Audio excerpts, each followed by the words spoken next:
శ్వాసను గాఢంగా తీసుకుంటూ నిదానంగా కిందికి కూర్చోవాలి. శ్వాసను గాఢంగా తీసుకుంటూ నిదానంగా కిందికి కూర్చోవాలి.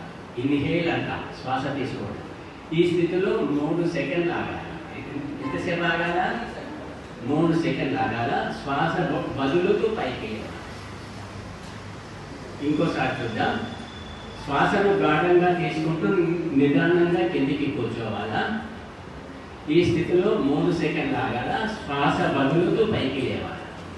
ఇట్లా చేస్తే సూపర్ బ్రెయిన్ యోగాలో ఒక రౌండ్ పూర్తయినట్టు లెక్క. ఇట్లా ఎన్ని చేయాలంటారు? 14 టైమ్స్.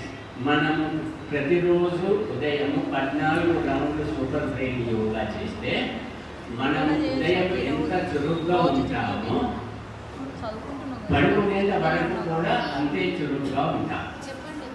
మీరు స్కూల్లో ఫస్ట్ పీరియడ్లో ఎంత యాక్టివ్గా ఉంటారో